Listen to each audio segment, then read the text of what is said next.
오늘은 임용환 박사님을 모시고 러시아 우크라이나 전쟁과 세계 지정학 상황에 대한 이야기를 나눠보도록 하겠습니다. 박사님 안녕하세요. 예, 안녕하세요. 네, 박사님 러시아 우크라이나 전쟁 불과 한두 달 전만 해도 이미 전쟁은 러시아가 이겼다는 의견도 상당했습니다. 유튜브 썸네일만 보면 항상 그랬거든요. 근데 박사님은 유일하게 교착 상태에 빠질 것이라고 보셨고 예상이 적중하신 것 같아요. 현재 지금 좀 전황은 어떤가요? 지금도 러시아가 조금씩 진격은 하고 있죠. 조금씩 진격은 하고 있는데 이제 모든 전투는 3, 4개월 이상 무한 진격은 못 해요.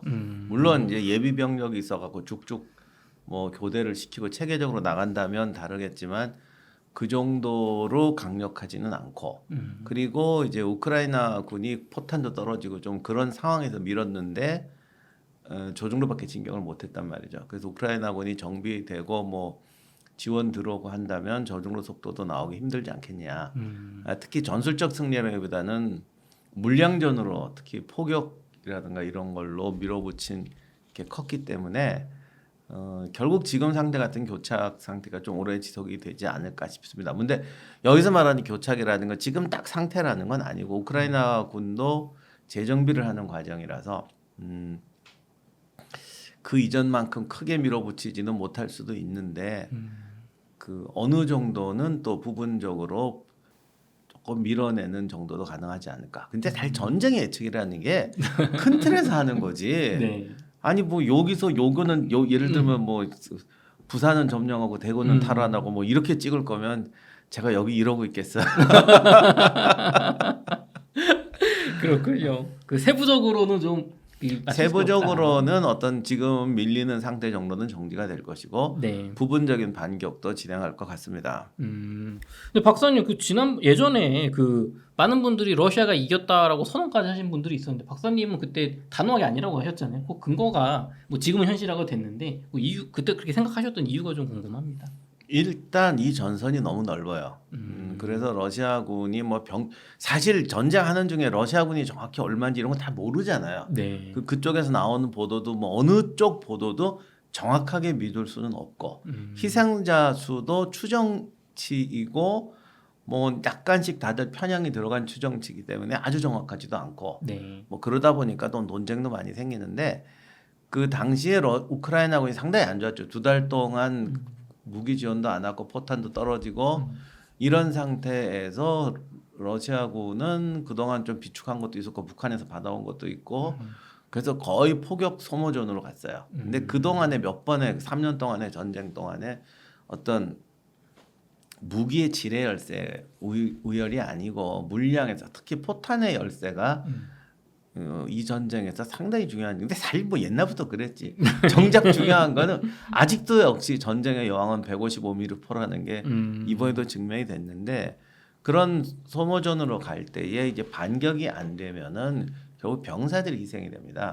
그래서 포격전이라는 건 한쪽에서는 병력 소모전이라는 뜻이죠. 근데 그런 상황에서 우크라이나군이 최악의 상황이었는데도 불구하고 일단 전선은 넓고 러시아군이 포격이 아니라 실제 이제 병력을 진출시킬 때는 아직도 그 이전 수준에서 크게 달라진 게 없었어요. 그리고 방어라는 게 또 방어에 유리한 측면도 있고 네. 그러다 보니까 그 과거의 전투하고 비교했을 때 이 정도 열세라고 해도 이걸 일방적으로 밀고 나갈 수 있는 능력은 아직 안 된다고 봤죠. 그리고 실제로 며칠 지나니까 나가는 속도를 보니까 그렇고 다만 우크라이나군의 병력 손실도 좀 심각했기 때문에 네. 상당히 좀 밀리는 경향은 있습니다만 그것은 회복될 수 있는 후퇴라고 생각합니다. 박사님 그러면 우크라이나 전쟁이 벌써 2년 6개월이 넘어서 3년 차 벌써 이렇게 됐네. 3년여가 흘렀는데요. 일각에서는 말씀해 주신 것처럼 우크라이나 인력이 이제 바닥나서 더 이상 버티기 어렵다. 노인들을 징집하고 있다. 이런 의견도 있는데 요거는 좀 어떻게 보시는지. 글쎄 지금 우크라이나 현지에서 우리가 신뢰할 만한 정보는 없잖아요. 네. 그리고 전쟁터에서 그런 걸 알아내기도 쉽지도 않고 그리고 그러니까 다들 편향된 보도가 나오니까 어느 한쪽 보도를 일방적으로 신뢰할 수도 없는데 그래서 어느 쪽이든지 정확한 보도는 없어요. 그렇기 때문에 전쟁 양쪽 나라의 상황을 정확히 할 수는 없는데 그동안 우크라이나군이 소모됐다고 하더라도 그쪽 인구 이런 걸 봤을 때 뭐 아직 정말 병력 자원이 없다고까지는 볼 수 없고 그리고 진짜로 이제 더 이상 이제 나올 사람 다 나왔어. 네. 난 군대 가기 싫어. 나라가 망해도 몰라. 이런 사람만 남았다면은 망하는 건 당연한 건데 네. 그 정도까지는 아니라고 생각해요. 그리고 지난번에 러시아가 징집할 때도 러시아 더 이상 병력 없다고 그랬잖아. 네. 근데 꾸역꾸역 병력은 모아들이고 있어요. 그러니까 결국은 병력이 완전히 소진돼서 정말 한 명도 징집할 사람이 없는 상황이면 전쟁 못하는 거고 네. 병력을 꾸역꾸역 모으는데 병력의 질과 절차라는 게 있기 때문에 네. 어떤 병력을 모아오느냐에 따라서 훈련 시간도 달라지고 그 훈련을 시켜도 군대의 질적 수준을 올리는 게 달라집니다. 근데 러시아도 지금 병력은 꽤 많이 보충을 했지만 질적 수준은 지금 이제는 안 올라오는 수준이에요. 그런 식으로 하면은. 근데 우크라이나 같은 경우는 인구라든가 어떤 상식적인 선에서 봤을 때 아직 병력이 말라버린 수준은 저는 아니라고 봐요. 그럼 좀 과장됐다고 생각을 하시는 거예요. 과거에 2차 세계대전 보면 독일이 막 패망할 때 보면 소년병 징집하고 막 이러잖아요. 그렇죠. 근데 그 군대라는 게 다 용감하진 않아요. 그러나 앞선에 10%의 용감한 사람이 죽었을 때 그 다음 사람이 용감해지느냐, 그 네. 자리를 메울 수 있느냐, 그게 병력의 질이고요. 네. 그들을 훈련시켜서 어느 수준까지 올릴 수 있느냐가 군대의 질이에요. 장교의 질이고. 근데 이제 병력 자원의 질이 떨어지면 훈련을 시켜도 안 돼요. 장교가 훈련을 시킬 역량이 없어요. 그리고 국가가 이제 신뢰를 잃거나 능력이 없으면 또 안 돼요. 그럼 우크라이나도 그런 능력이 점점 약해지고는 있겠지. 네. 근데 그건 러시아도 마찬가지거든요. 모든 전쟁은 내가 완전한 상태에서 이기는 전쟁은 그건 정말 어디죠. 뭐 미국이나 옛날 대영제국 군대가 조그만 섬에다 가서 두들겨 팰 때 얘기지. 적어도 국가의 전쟁에서는 결국 어느 정도의 희생과 끝까지 갈 수밖에 없는 그런 게 있습니다. 그래서 전쟁이라는 건 진행되면 진행될수록 양쪽 다 지치고 깨어지고 제가 이런 말 좋아하지만 전쟁은 누가 압도적으로 이기는 싸움이 아니라 누가 늦게 부서지느냐의 싸움이다. 근데 이 정도 우크라이나와 러시아 정도의 나라가 붙어서 이 정도의 병력 물자 지원이 오는 상태에서 3년 동안 싸우는 전쟁이라면 이거는 누가 먼저 부서지느냐의 전쟁이죠. 그래서 병력이 말라버렸다는 건 우크라이나가 이제 완전히 부서졌다라는 네. 이제 판정이 나와줘야 되는데 처음 같진 않아요. 당연히 처음 같진 않아요. 그러나 아직 그 정도까지는 아니라고 봅니다. 그렇군요.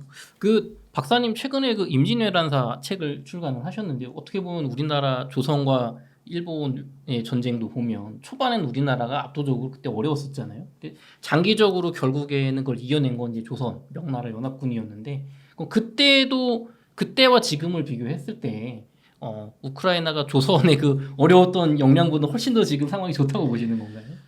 글쎄요, 그거는 참 설명하기 어렵고 왜냐하면 상대적성이라는 것도 있으니까 그때 일본군이 뭐 전국시대 거치고 제법 전투 경험이 많은 군대라고 하지만 지금 러시아처럼 또 물량을 쏟아부을 수 있고 끌어낼 수 있는 나라는 아니었고요.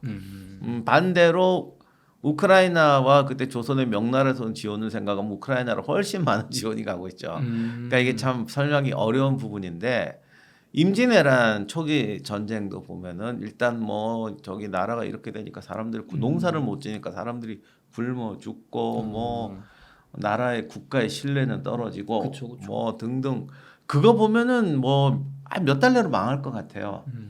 그런데 7년을 버티고 그러면서 또 계속 부대는 만들어지고 네. 나중에는 정말 일본군을 압도할 정도까지는 아니지만 그래도 일본군도 야 이들한테 이제 못 이기겠다. 또 우리가 조금만 실수하면 진다.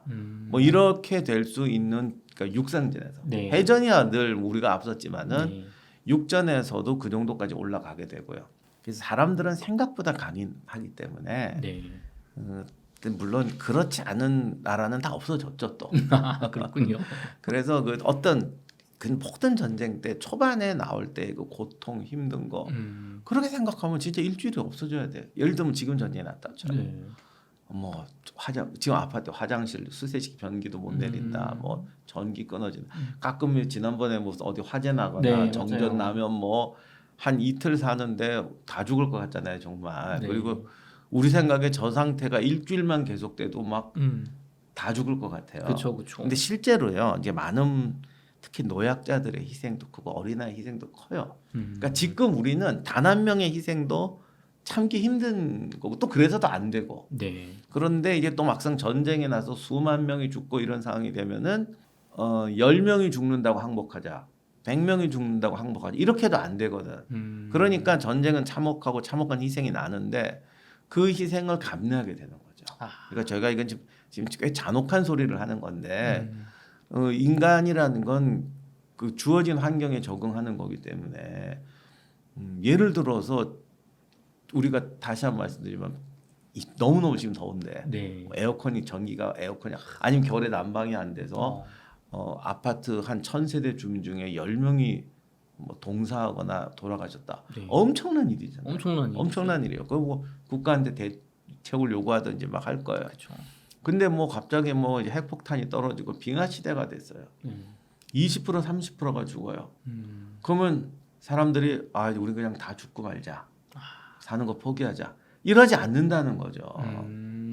또는 20%가 30%가 죽었다고 해서 이제 끝났다. 네. 뭐 우리 다 같이 그냥 이러지 않는다는 거죠. 포기하지 않는다. 예, 실제로 그런 사례가 있었어요. 옛날에 전쟁할 때도 민간인 학살 같은 걸 하는 이유가 사실 걔들이 꼭 잔인해서 그런 게 아니라 이렇게 고통을 주면 쟤들이 포기할 거라고 생각하는 거죠. 그렇죠. 근데 그때 이제 나름 기준을 줘요. 야, 사람이 어느 정도면 포기할까? 네. 야, 뭐 한 10% 죽고 15%만 죽어도 10%면 가족 중에 누구 하나가 죽는다는 거예요. 그렇죠. 그러면 사람이 미쳐버립니다. 그래? 그래서 했더니 20% 30%가 죽어도 분노하면서 더 싸우는 거죠. 내 가족을 죽였어. 내가 죽더라도. 그러니까 이게 평화 시에 정상적인 상태에서 사람이 겪는 고통과 네. 그런 상태에서 사람이 겪는 고통의 어떤 질은 달라요. 사람의 대응도 달라지고 그런 것 때문에 과거에 실수들 많이 했어요. 그렇군요. 그러면은 참 예전에 그 명나라 정도의 지원을 받은 조선도 7년 동안 그렇게 버텼는데 네. 그래서 승리를 했는데 우크라이나도 참 쉽게 끝나진 않을 것 같다는 생각이 듭니다. 그러면 박사님 앞으로 24년 하반기 올해 하반기 정도까지 혹은 내년 뭐 초 정도까지 전쟁 양상은 좀 어떻게 진행될 거라고 보시는지요? 하여간 이 전쟁이 끝나는 방법은 세 가지 방법밖에 없어요. 네. 우크라이나나 서방이 입 지원을 포기하거나 미국 네. 포함해서 러시아가 포기하거나 아니면은 이제 말 그대로 휴전 잠깐 쉬자 네. 상태 휴전을 하는 거죠. 근데 휴전을 할 때는 한 가지 조건이 있어요. 두 가지 조건이 있다고 해야겠네요. 네. 러시아 입장에서는 조금 쉬었다가 네. 하게 되고 얘들이 조금 쉬고 가끔 그런 것도 있어. 막 격렬하게 싸울 땐 끝까지 싸워. 좀 쉬어. 또 싸운다는 건 좀 힘든데 이렇게 생각해서 휴전을 한 다음에 러시아가 초기의 목적을 달성할 수 있다. 예를 들면 서방이나 이런 지원 국가도 들어가니까 계속 하는 거지. 네. 쉬었어. 그리고 뭐 이제 전쟁 때 얘기도 막 나오고 그럴 거 아니에요. 네. 야, 이거 보니까 뭐 지원할 게 아니네. 이렇게 된다는 확신이 있으면 러시아는 휴전을 하자 그럴 거예요.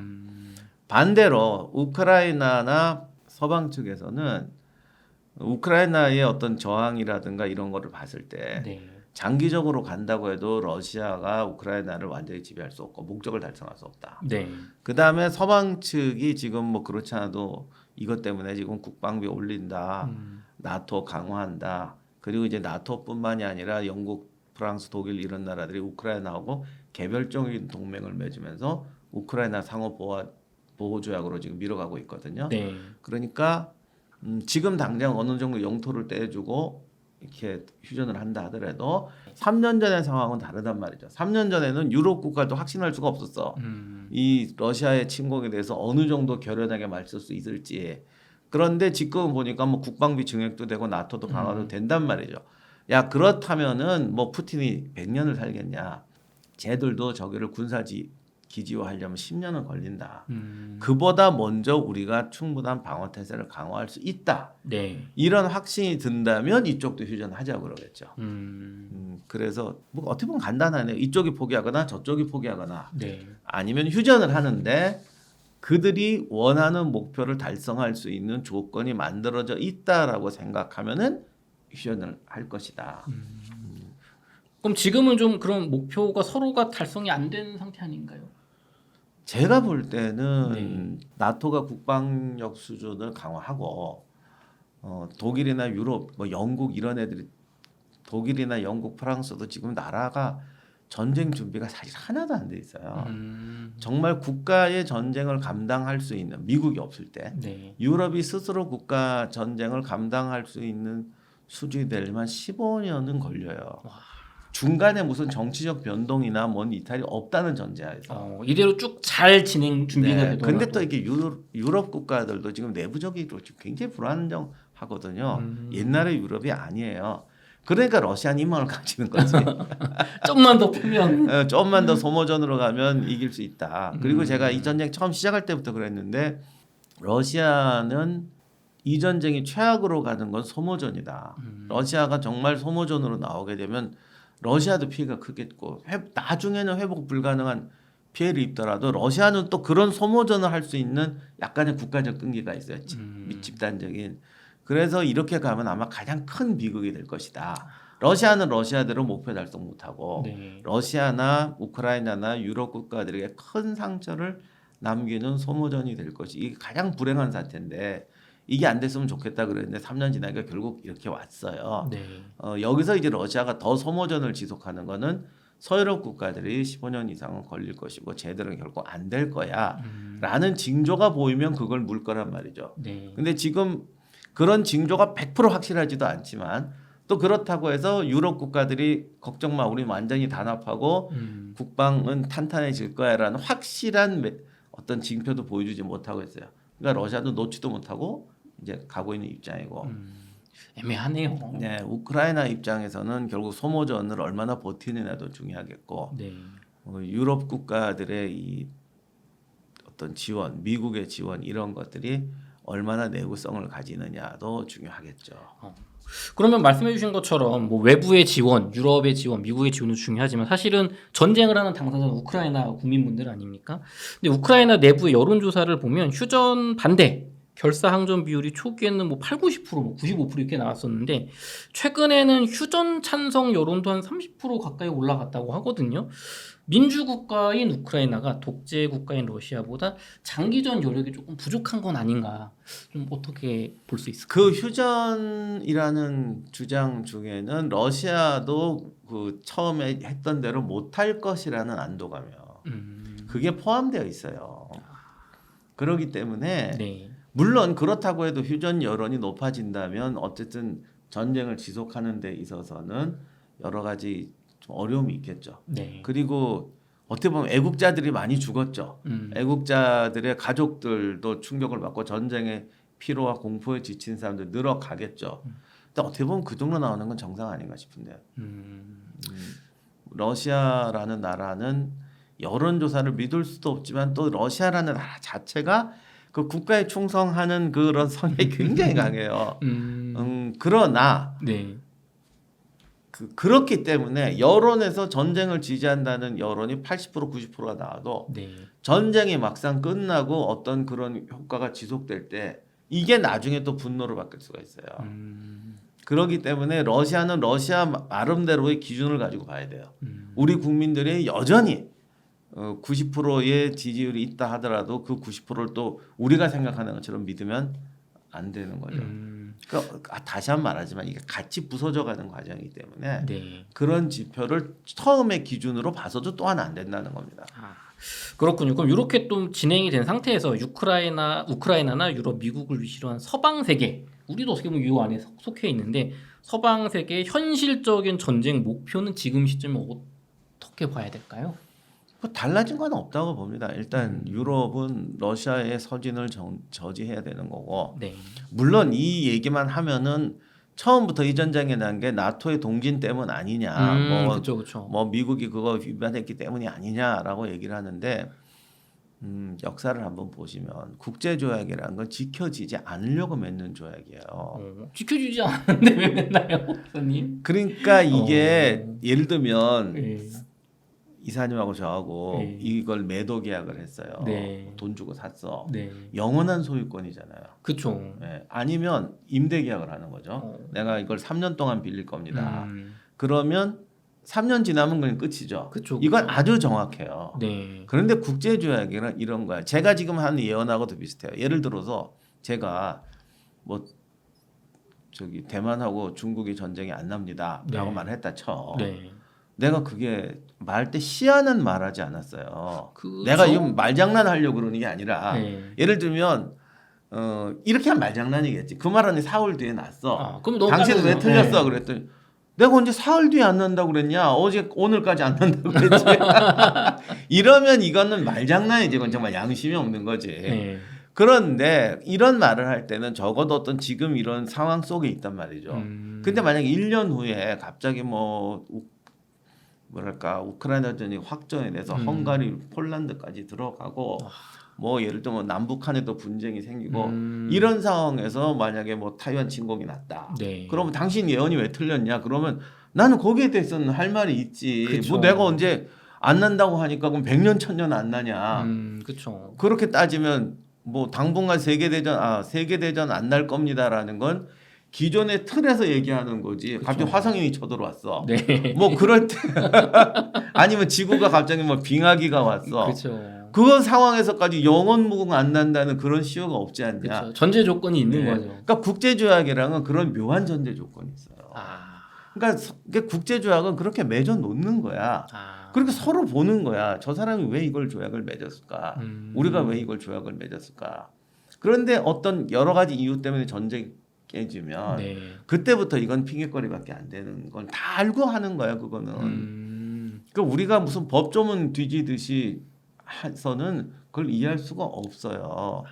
그래서 나토의 동진이라는 것도 100년, 200년 나토가 동진 안 한다는 보장을 누가 합니까? 그쵸. 그러니까 그런 명분은 어떻게 보면 다 살아 있는 거예요. 그러나 문제는 그것이 전쟁을 일으켜서 이렇게 수많은 사람을 죽고 고통받게 할 만큼 결박한 상황이었고 전쟁이 올바른 방법이었냐. 오히려 나토는 계속 분열하고 있었고 네. EU도 지금 깨져가는 상황이었고 국방비는 1.5% 2%도 안 돼가지고 이번 전쟁 났을 때 영국, 독일, 프랑스 전면전이 벌어지면 전투할 수 있는 탄약이 일주일밖에 없었어요. 야, 심각하네요. 이런 상태에서 무슨 동진을 하냐고. 그리고 언젠가 동진을 한다고 말 좋아. 그 언젠가 나토가 동진을 할 거였고 네. 미국도 뭐 러시아란 저 악의 축을 없애자는 장기 플랜을 가지고 있었다고 쳐요. 그랬을 때 푸틴이 우크라이나를 친 거는 나토의 동진을 도와준 거잖아. 그 이론대로라면. 그렇죠. 오히려 군사 단합하고. 단합하게 하고 군사비 올리고 징집제까지 부활하겠다는 상을 만들어 준 거 아니에요. 네. 그 방법은 잘못된 거죠. 음. 근데 가끔 싸울 때 이렇게 막 보면은 어떻게 보면 거부할 수 없는 명분을 얘기하는 거야. 우리의 생존권이다. 네. 말이야 맞지. 내가 죽지 않는 이상 네. 내가 오늘 이 마이크를 뜯어가면서 네. 나의 생존권을 위해서다가 말이야 맞아. 그렇죠. 먹고 살죠. 먹고 살겨. 근데 이거를 내가 뜯어가는 게 네. 정당한 방법이냐는 거지. 그건 아니죠. 그리고 이걸 뜯어가서 적어도 만약에 제가 오늘 여기 와서 뭘 훔쳐갔다 해서 이사님이 유튜브에 대고 저 자식이 우리 와서 이거 훔쳐갔습니다 그러면 나는 망하는 거니까 내 생존권을 위해서 한 행동인 건 맞는데 이 행동 자체는 내 생존권을 오히려 파괴하는 행동이잖아요. 아, 그렇죠. 그러니까 우리는 그거를 봐야 되는 거죠. 겉으로 말하는 명분 말고. 그렇죠.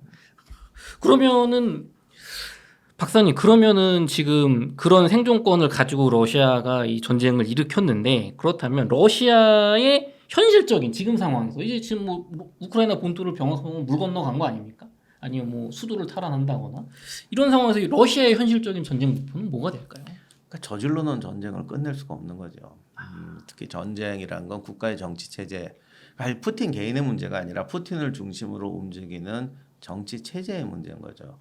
정부 권력이 강력한 국가일수록 결국 집권층은 소수의 특권층처럼 존재하게 되는데 네. 굉장히 강고하지만 뭔가 이런 어떤 선을 넘었을 때 붕괴할 땐 쉽게 붕괴하거든요. 네. 그러니까 아직은 러시아 국민들이 뭐 전쟁 중에는 원래 전쟁 중에는 국민들이 잘 한 걸 안 해요. 그쵸. 그런데 이게 이제 일은 저질러 놨는데 네. 나중에 결과가 국민을 충분히 설득할 수 있을 만큼 나와줘야 되는데 그렇죠. 이것 때문에 못 그만두는 거죠. 그럼 지금 뭔가 가시적인 성과 어디 뭐 돈바스 등이 어디든 영토를 얻어내거나 이런 게 나오지 않는 이상 푸틴 러시아는 전쟁을 끝내기가 어렵다는 거죠. 그렇죠. 그러니까 예를 들면 돈바스와 크림반도를 확보했다. 네. 시작하고 할 때는 말이 되는데 끝나고 나서 뭐 러시아군도 지금 정확히 모르지만 적어도 전사 부상자 합해서 수십만 원 넘을 거 아니에요. 네. 그런 손실을 보고서 이게 우리가 얻어야 될 것이었냐라고 말한다면 오히려 나토는 무장이 강해지고 진짜로 더 세게 나온다면 네. 과연 저기 러시아 국민들은 거기에 대해서 동의할 수 있겠느냐 그렇죠. 이런 문제가 이제 터지게 되는 겁니다. 알겠습니다. 이어서 저희 그 휴전 관련 얘기에서 조금 더 깊게 들어가 보도록 하겠습니다.